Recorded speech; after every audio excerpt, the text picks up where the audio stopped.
জোর করে কেন বলবেন? জোর তো বলছেন, বলবেন কেন? আল্লাহ রসুল সাল্লাল্লাহু আলাইহি ওয়াসাল্লাম বলেন, قال النبي عليه الصلاة والسلام أحب الكلام إلى الله أربع। রসুল বলেন আল্লাহর কাছে চারটা শব্দ বেশি প্রিয়। কয়টা? সবাই বলেন। 1 নম্বর সুবহানাল্লাহ, 2 নম্বর আলহামদুলিল্লাহ, 3 নম্বর লা ইলাহা ইল্লাল্লাহ, 4 নম্বর আল্লাহু আকবার। কয়টা? আপনারা জানেননি সবাই? মুরব্বীরা বলেন তো, আপনাদের ঘরে নাতি নাতনি আসেনি? ছোট ছোট নাতি নাতনি নাই? আছে? তো নাতি নাতনিদেরকে আদর করে ডাকলে কাছে আসে না দূরে যায়? ধমক দিয়ে ডাকলে দূরে যায়? দুনিয়াতে সন্তানকে বেশি মহব্বত করে কে? মা। কে? মার উপরে সন্তানদের বেশি আদর করে কেউ আছে? মার চাইতে বেশি আদর করে কে? ঠিক নেই? আল্লাহ যদি আদর না করতেন, মায়া না করতেন, আমরা কি দুনিয়াতে থাকতে পারতাম? আমরা কত গুনাহ করি, কিন্তু আল্লাহ এই গুনার যদি একটা বিচার করে, তাহলে আমরা কি সুস্থ থাকতে পারবো? আল্লাহ রব্বুল আলামিন, যিনি দয়ার সাগর, মায়ার সাগর, তিনি যেই শব্দগুলো উচ্চারণ করলে, পাঠ করলে তিনি খুশি হন, আপনাদের নাতি নাতনিরাদেরকে যদি আদর করে ডাকেন খুশি হয়, তো আল্লাহরে আদর করে ডাকলে আল্লাহ খুশি হবেন না বেজার হবেন? এটা বিশ্বাস হয়? আল্লাহ নিজেই বলেন, উদউনি আস্তাজিব লাকুম। বান্দা যদি আমাকে আদর করে মায়া করে ডাকে, আমি সাথে সাথে বান্দার ডাকে সাড়া দিই। এরপরও সুবহানাল্লাহ আসতে। তো আলহামদুলিল্লাহ সুবহানাল্লাহ আসতে বলবেন না জোরে বলবেন?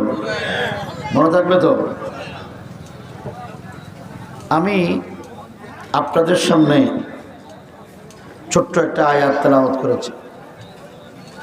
সামনে রমজান আসতেছে। রমজান মাসের ফজাইল মাসাইল উলামা ইকরাম বলবে।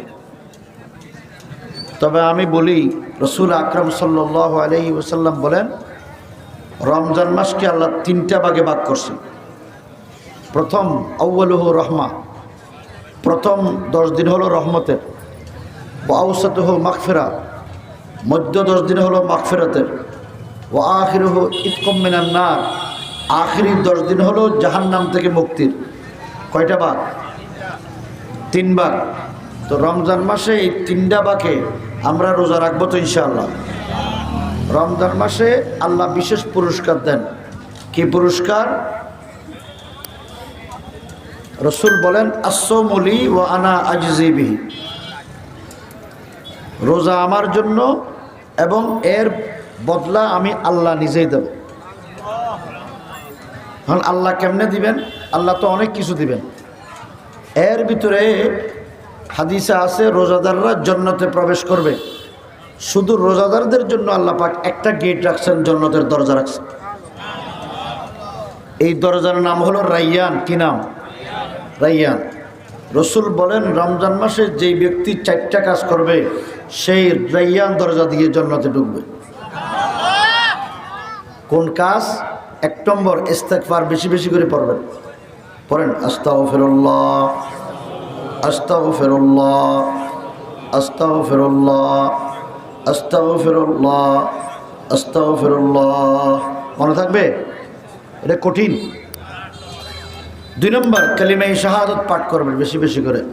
আশহাদু আল্লা ইলাহা ইল্লাল্লাহু ওয়া আশহাদু আন্না মুহাম্মাদান আবদুহু ওয়া রাসূলুহু। জানি তো আমরা সবাই। 3 নম্বর দুরূদ শরীফ পড়বেন। সাল্লাল্লাহু আলাইহি ওয়াসাল্লাম, সাল্লাল্লাহু আলাইহি ওয়াসাল্লাম, সাল্লাল্লাহু আলাইহি ওয়াসাল্লাম, সাল্লাল্লাহু আলাইহি ওয়াসাল্লাম।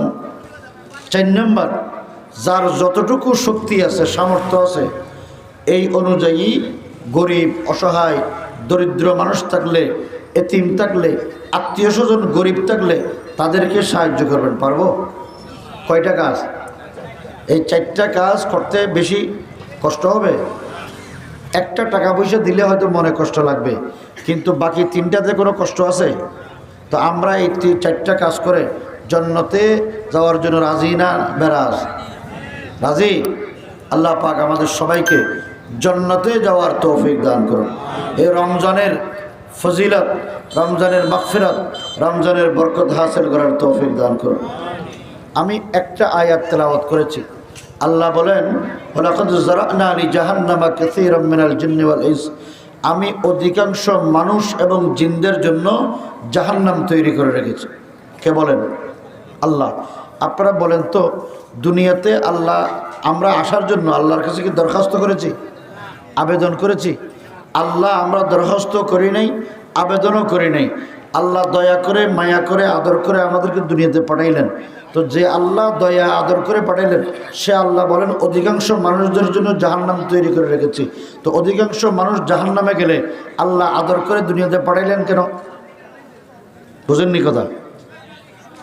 এখন আল্লাহ নিজেই বলেন কোন শ্রেণীর মানুষ জাহান্নামী। আল্লাহ বলেন, লাহুম কুলুবুন লা ইয়াফকাহুনা বিহা, ওই সমস্ত মানুষ জাহান্নামী যাদেরকে আল্লাহ পাক জ্ঞান দিয়েছেন, আকল দিয়েছেন, বুদ্ধি দিয়েছেন, বিবেক দিয়েছেন। আল্লাহ বিবেকহীন, জ্ঞানহীন, বুদ্ধিহীন মানুষকে জাহান্নামী বলে নাই। আল্লাহ কাদেরকে বলছেন? যারা জ্ঞানী, যারা বুদ্ধিমান, যারা আকলওয়ালা, যারা বিবেকওয়ালা, তাদেরকে বলছেন। কেন? লা ইয়াফকাহুনা বিহা, আল্লাহ তাদেরকে জ্ঞান দিল, বুদ্ধি দিল, আকল দিল, বিবেক দিল, কিন্তু অধিকাংশ মানুষ আকল আল্লাহর, জ্ঞান আল্লাহর, বুদ্ধি আল্লাহর, আল্লাহর দেয়া বিবেক বুদ্ধি নিয়ে তারা দুনিয়াতে বসবাস করবে, কিন্তু আল্লাহকে স্বীকার করবে না, আল্লাহর কুদরতি নিদর্শন দেখে আল্লাহর ওয়াহদানিয়তকে বিশ্বাস করবে না। ঠিক না? আমি আপনাদেরকে বুঝার জন্য সহজভাবে একটা উদাহরণ দিই। আমরা যারা বসছে, আমাদের জ্ঞান আছে না নেই? বুদ্ধি আছে না নেই? এটাকে আমাদের নিজস্ব প্রচেষ্টার ফল না আল্লাহর দেয়া? আল্লাহ দিছেন বলে আমরা পাইছি, ঠিক নেই? আপনারা কেউ এখানে চেয়ারম্যান ছিলেন, এমপি হয়েছেন, মন্ত্রী, ডিসিএসপি, কেউ তো হন নাই। আচ্ছা, যারা চেয়ারম্যান হয়, যারা এমপি হয়, যারা মন্ত্রী হয়, যারা ডিসিএসপি হয়, যারা বিচারপতি হয়, তারা আমাদের চেয়ে কম জ্ঞানী না বেশি জ্ঞানী? বেশি জ্ঞানী বলে মানুষ তাদেরকে কি করে? ভোট দেয়, তাদেরকে চেয়ারে বসায়, ঠিক নেই? আল্লাহ যিনি আমাদেরকে সৃষ্টি করলেন, বলেন তো এই জমিনের মালিককে? আমাদের সৃষ্টিকর্তাকে। আমাদের দৈনিক যা খাই এগুলির সৃষ্টিকর্তাকে। অক্সিজেন গ্রহণ করি কার? আমরা যে সুস্থ রাখলো কে? বুদ্ধি জ্ঞান দিল কে? তো যারা এমপি মন্ত্রী তাদেরকে বানাইল কে? তাদের জ্ঞান বুদ্ধি দিল কে? বলেন তো, আমাদেরকেও আল্লাহ বানাইলেন, তাদেরকেও বানাইলেন। আমাদেরকেও আল্লাহ জ্ঞান